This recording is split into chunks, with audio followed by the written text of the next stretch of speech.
नमस्ते। अग्निपथ न्यूज में आपका स्वागत है। मैं रुद्र प्रसाद बैनर्जी।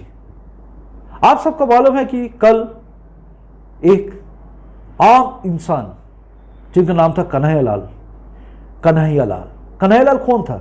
एक टेलर था। उसने क्या गुनाह किया था कि दो जिहादी ने उन्हें मार दिया। उनको आतंकी हम कहेंगे क्योंकि दो आतंकवादी है। आतंकवाद के बिना, आतंकवादी बिना ऐसे काम, ब्रूटली काम कोई नहीं कर सकते।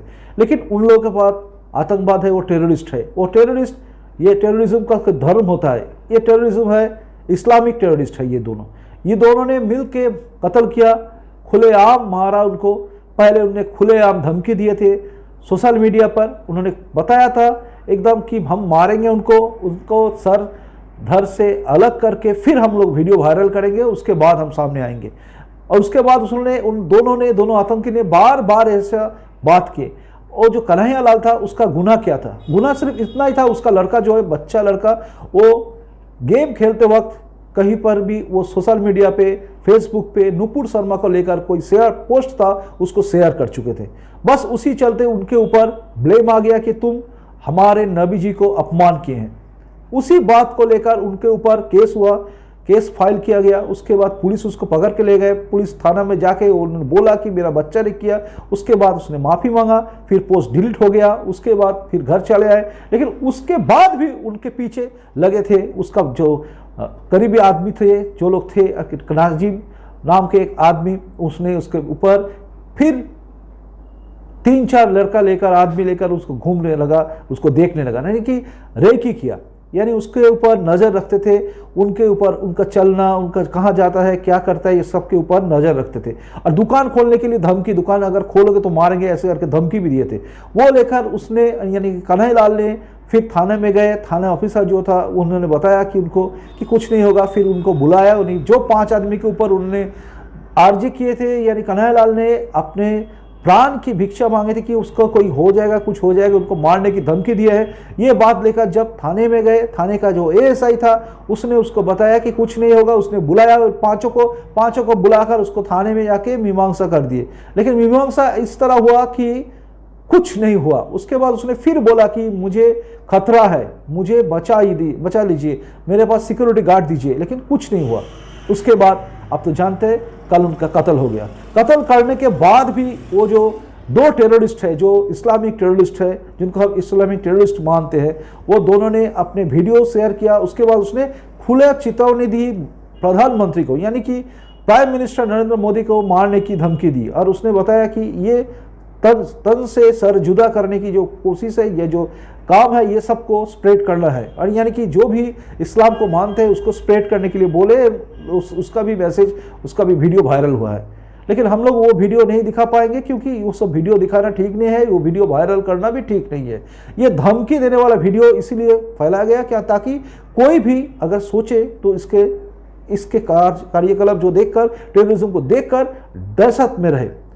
इन लोगों का काम है दहशत फैलाना। दहशत फैलाने के चक्कर में इन्होंने वीडियो वायरल भी किया। लेकिन एक बात है कि हम लोग अगर डर गए, यानी वो जो है, यानी परसेंटेज के हिसाब से आप देखें तो जितना परसेंटेज में ये लोग हैं, ये अगर हमको डराने की कोशिश करें तो नतीजा क्या होगा? नतीजा हमेशा उल्टा होगा। क्योंकि डरे हुए आदमी अपने बचाव के लिए कुछ भी कर सकता है। जैसे आप पकड़ लीजिए सांप को आपने कभी नहीं देखा है कि वो खुद जाके अटैक करते हैं? नहीं, वो डरता है इसलिए वो काटता है। ये डरने की बात जो है, ये हमारे दिमाग में अगर एक बार बस गए तो हम लोग कुछ भी कर सकते हैं। ये बात शायद इन्होंने भूल गए, क्योंकि डराना उतना ही चाहिए जितना कि डर सके।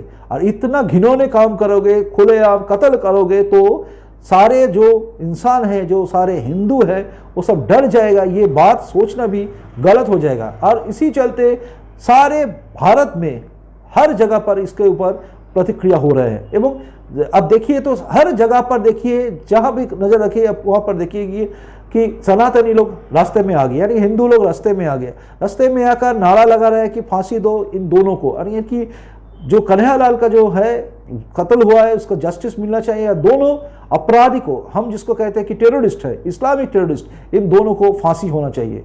देखिए हमारा ये मांग है, प्रधानमंत्री, अगर चाहे प्रधानमंत्री हो या भारत सरकार का कोई भी हो, ऐसा कोई कानून बनाए कि इस जैसे लोग जो जानबूझ के आदमी को मारने की कोशिश करते हैं, धमकी देते हैं, धर्म के नाम पर आदमी को कत्ल करते हैं। मान लीजिए ये बात सिर्फ पहला नहीं है, इससे पहले भी हुआ है। कमलेश तिवारी को देखिए और जो भी देखिए, हर जगह देखिए। अब जिग्नेश को देखिए, उसको भी मारा गया इसी तरह। अंकित शर्मा को देखिए, उसी तरह मारा गया है।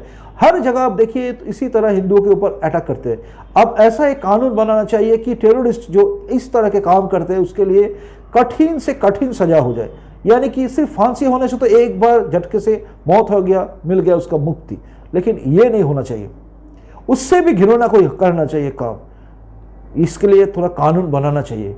हो सके तो बीच चौराहे पे इसको कुछ ऐसा सजा मिले, ऐसे कोई प्रावधान या कानून लाना चाहिए ताकि दहशत उनको भी रहे और उसका जो परिवार है वो सब समझ जाए कि ऐसा काम करना कितना बड़ा गुनाह होता है।